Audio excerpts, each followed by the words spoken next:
RCM, reportage. L'Office municipal des sports de la ville de Baccarat organise dimanche 1er octobre la 14e édition du Souffle de Cristal. On en parle avec Christina, vice-présidente de l'EMS, et Cédric, éducateur sportif. Bonjour. Bonjour Vincent. Bonjour Vincent. On rappelle avant tout que cette action est caritative. Oui, tout à fait. Donc, nous avons souhaité depuis 14 ans maintenant faire une action avec l'ensemble des associations bachamoises, mais aussi de nombreux bénévoles, pour la maladie de Charcot. C'est une rencontre qu'on a pu effectuer. D'ailleurs, lorsque j'étais à l'Open de Moselle, j'ai rencontré Younes El Anaoui, qui était le parrain de l'association, 14e mondial au niveau tennis, ancien, on va dire, et qui est le parrain, donc qui a connu Anne-Marie et son fils Charles, qui lui aussi était tennisman, a été touché par la maladie à l'âge de 25 ans.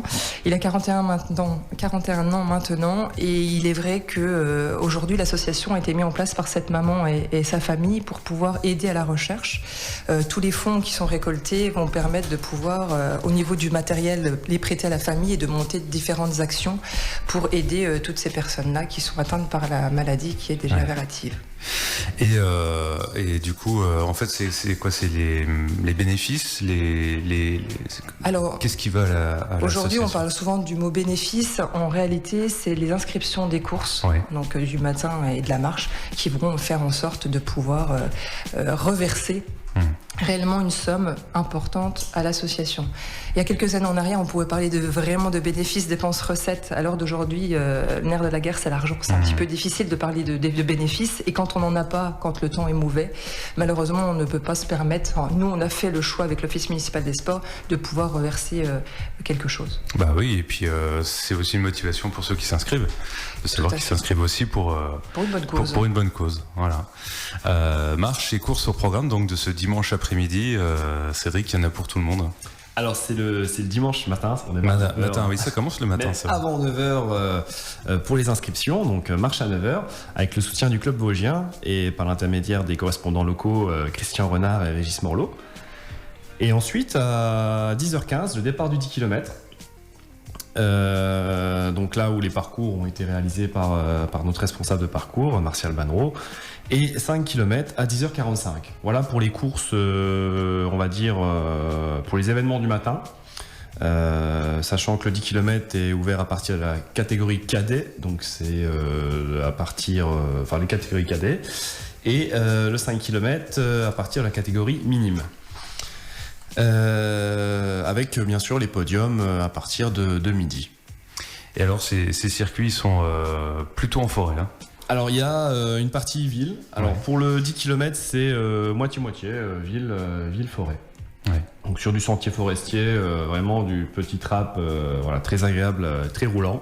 Et sur le 5 km c'est essentiellement en ville. Et bien sûr avec un finish pour le 10 et le 5 qui se font au parc Michaud, donc un super écran. Ouais, et puis là, autant dire que la météo s'annonce plutôt très sympathique. Ouais, donc au niveau de la météo, ça va être vraiment génial. Ouais. Et on enchaîne l'après-midi avec les courses enfants à partir de 14h. Alors, les écoles jouent grandement le jeu. Hein. Chaque année, elles préparent leur événement un petit peu en mettant leur cycle course à pied dès la rentrée scolaire. Donc, c'est toujours très sympa, avec des courses allant de 800, 1600 et 3002 pour les de 0 à 15 ans. Ouais, course ado aussi à partir de 16h, c'est ça? Oui, à partir de 16h, là vraiment la dernière course à partir de 16h avec normalement des récompenses qui sont toujours vers 17h. C'est ça, après le village du sport. Et du coup, là, c'est ça, effectivement, l'après-midi, c'est aussi dans le cadre finalement de la rentrée sportive de la ville de Baccarat. C'est un peu, les associations viennent présenter un peu ce qu'elles font. Oui, alors effectivement, on a cette chance à Baccarat d'avoir énormément d'associations sportives qui font vivre leur association, mais aussi la ville sur différents événements qu'on propose chaque année. Le Souffle, c'est toujours le rendez-vous depuis des années qui permet aussi aux associations de se faire connaître, mais aussi de pouvoir avoir, comme l'a dit Cédric, dans cet écrin du parc, d'avoir aucun danger pour les enfants et les familles, de pouvoir noyer d'un stand à un autre. Et toutes les associations sportives, donc cette année, on a 18 associations qui seront présentes. Je vais les nommer pour donner aussi envie aux familles de pouvoir se déplacer, de pouvoir en tout cas essayer au niveau donc des enfants, même des plus grands ou même des adultes. Donc il y a le basket, il y a la danse, l'équitation, gymnastique, kayak, kickboxing, la plongée, pompier, rugby, ski, tennis de table, handball, pétanque, natation, vivons en forme, crédit mutuel, le stand de tri déchets et des stands généraux, voilà. Donc simplement pour dire que vous avez vu qu'il y avait du sport et pas de sport, puisqu'il y a aussi certains stands par rapport à l'alimentation, etc., qui permet, je dirais, quand on se déplace en famille, de pouvoir, je dirais, découvrir différentes choses. N'oublions pas qu'une bonne alimentation en sport, c'est important. Oui, tout à fait. Ça fait partie de la bonne boucle. Alors la petite surprise aussi cette année, c'est qu'un stand, je ne vais pas nommer forcément le stand en question pour pas faire plus de pub à un qu'à l'autre, mais il y aura un stand photobox où les familles et les enfants pourront prendre une photo en instantané et repartir avec le souvenir de la journée. Ouais. Donc une journée qui s'annonce évidemment très sympathique du côté du parc. Et par rapport aux courses, est-ce qu'il y a des petits conseils pour se préparer à un 10 km par exemple? Alors, il y a sûrement des habitués, mais il y en a peut-être qui tentent aussi le 5, je sais pas. Ouais, alors normalement le 10 km, ça voilà pour les coureurs réguliers, 2 à 3 mais on se lance pas sur un 10 km par semaine, mais ouais, il faut quand même. Alors après, vous pouvez y aller à votre rythme. Ouais. Pas chercher à se mettre dans le rouge.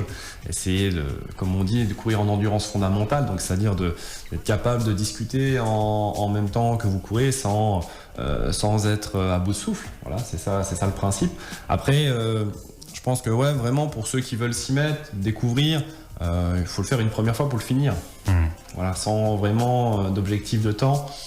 Ensuite, on prévoit son petit ravitaillement, son petit coup de. Et voilà, j'allais y venir. Justement, si vous avez un petit coup de mou, vous avez le ravitaillement en demi-course, qui est à peu près juste avant les 5 km, qui vous permet de vous remettre, de vous revigorer aussi.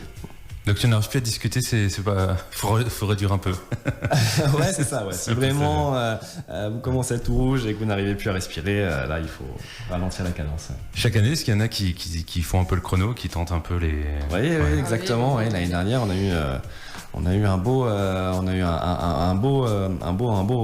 podium avec notamment une arrivée en moins de 35 minutes d'un coureur assez réputé. Ouais. Du combien? Sur le 10 km, oui. En 35 minutes. Ah ouais, un petit peu en 35 minutes, ouais. Habitué vraiment de. Ok. Et aujourd'hui, toutes les personnes qui s'inscrivent et différentes choses qu'on propose, le 5, le 10 ou la marche, il y en a pour tout le monde. Oui, c'est ça. Donc celui qui est sportif, vraiment qui veut faire un chrono, effectivement, il va faire le 10 et c'est pas aujourd'hui qu'il commence à s'entraîner. Ouais. Et puis, par exemple, si des gens nous écoutent et qu'ils disent « Ah, j'aurais bien fait, mais j'avais dit que la semaine dernière, je m'y mettrais », et il y a toujours la marche, il y a toujours le 5 km.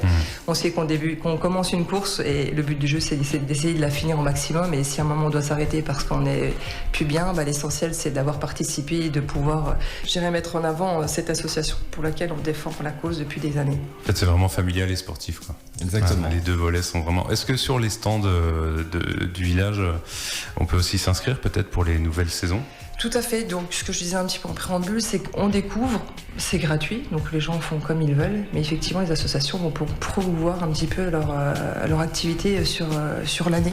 Donc, ils profitent aussi de pouvoir discuter et de prendre le temps pendant son enfant est en train d'essayer l'activité. Il y a chaque président d'association ou bénévole ou éducateur qui sont là pour pouvoir prendre les inscriptions éventuelles. Parlant d'inscription, si on veut s'inscrire aux courses, on peut le faire là en amont. Exactement, oui, sur notre plateforme, donc via lesportif.com. Vous avez jusqu'au vendredi soir pour vous inscrire en ligne sur le 10 km et le 5 km. Minuit. C'est important. Sachant qu'après cette date-là, ça sera sur place avec une petite majoration, bien sûr. Mais on peut le faire quand même sur place. Voilà, c'est possible aussi de le faire sur place. Et après, pour tout le reste, marche, course enfant ou autre, c'est le jour même. Voilà. Dès 9h pour la marche. Un petit peu avant, départ 9h.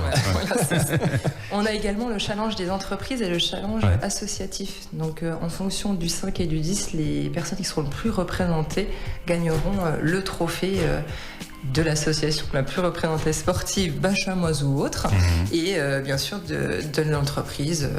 De Baccarat ou un peu de cohésion d'équipe aussi, quoi. Tout à fait.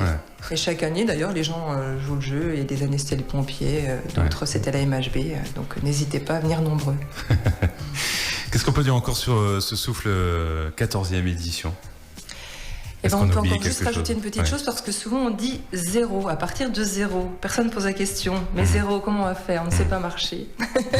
Mais il ne faut pas hésiter à venir aussi en poussette. Je veux dire, on voit aussi ces petits bambins, c'est le côté un peu aussi riche. Quand ils commencent à marcher à 2-3 ans, effectivement, ils vont courir. Tous les enfants vont avoir une médaille qui finissent le parcours ou qui ne le finissent pas avec un lot. Donc les familles qui souhaitent faire le petit parcours 800 en poussette sont tout à fait les bienvenues. Bon ben voilà, quand on dit que c'est familial, c'est de 0 à plus. C'est ça, tout à fait. On dit plus de limite maintenant.